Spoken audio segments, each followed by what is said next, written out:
So, Roscoe, after about an hour or so, you're ushered into I guess, a meeting chamber.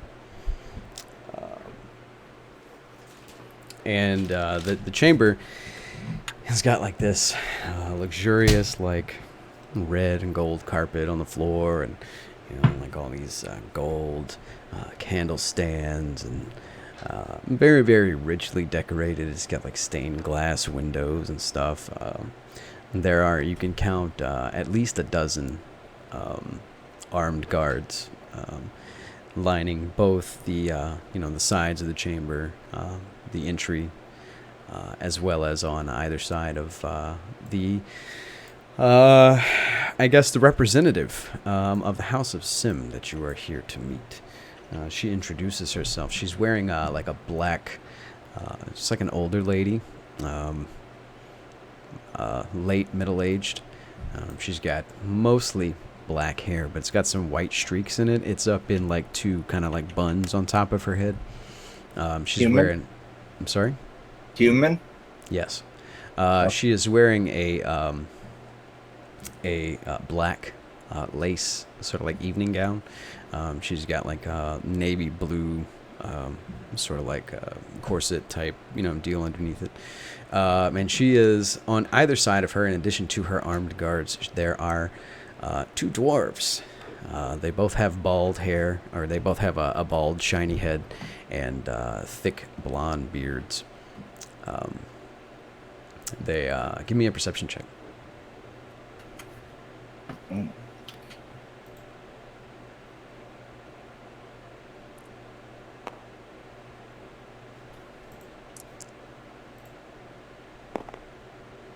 Oh, oh, 10. Okay. So they're standing on Oh, either no, side. yeah, 10. Okay, That's so right. they're standing on either side of her. They are wearing like kind of sort of middle gray robes, right? And they've got the Sim family logo, which is that white eagle talon on Yeah, the chest. They're it's gilded. It's very, very. They're dressed just as elegantly as she is, um, like gold lining fabric and all that stuff.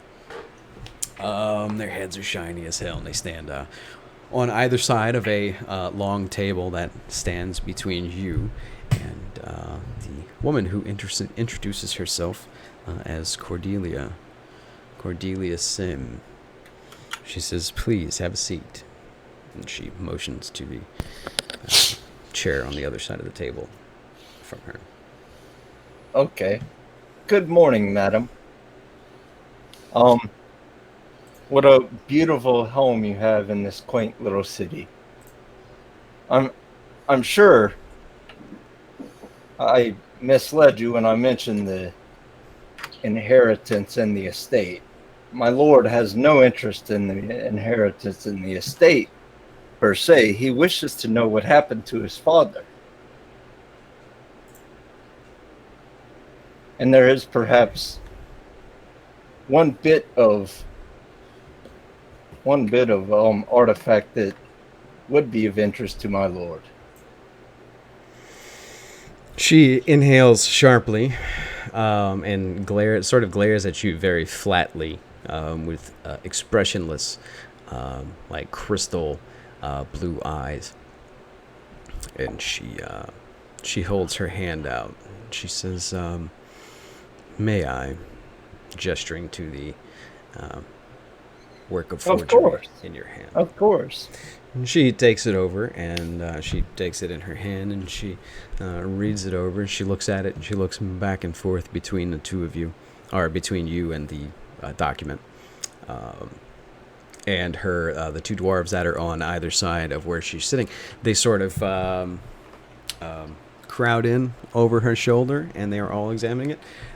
After about 30 seconds or so, which seems like much longer, she hands it over to the dwarf on her left, and the two of them sort of, you notice that they Is have there a these little problem? magnifying glasses like tucked into their ropes, right? That are like on these little chains around their neck, and they both go off to the side and they are inspecting the paperwork. She turns back to you and I she just says, "Well, laugh at him.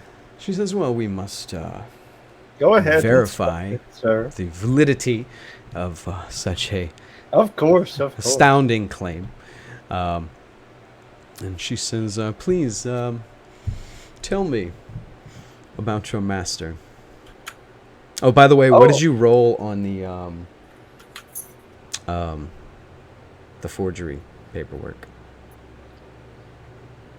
Shit. I have a number that I remember, but I don't know if that was the actual number. I asked you to write it down. I don't know, dude. Might be in your notebook. Maybe. I'm willing to bet that I'm going to get kicked out of the Google Hangouts again soon.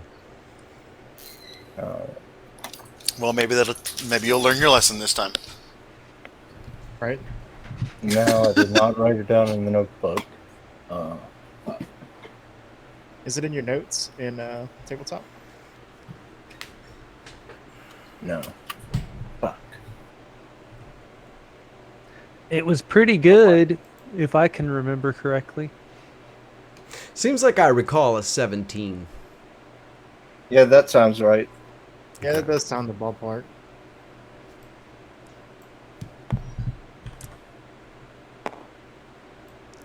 That was a 1. Okay. Wow. So, There's no problem with the forgeries. so she they're doing their thing, and she's waiting for you to tell her anything, really. You've told her why you're here. You haven't given her any real details as to exactly who you are.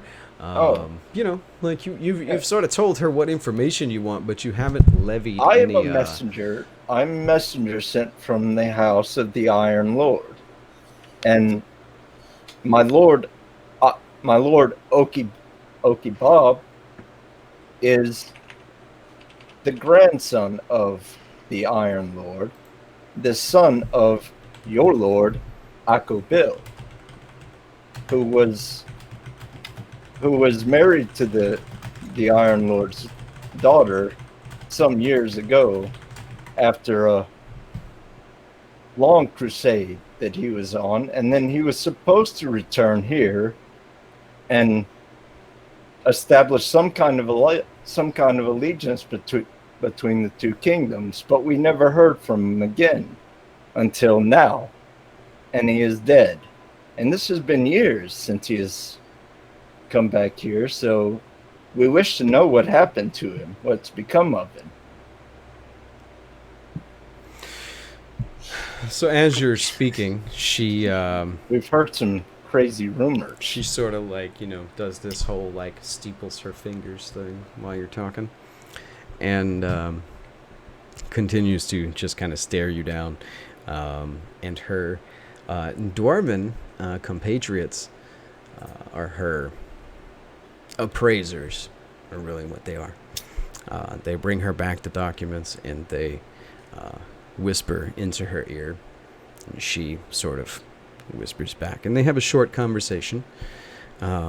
She turns back to you, and okay, so Alf, you're looking for information about Akobel, right?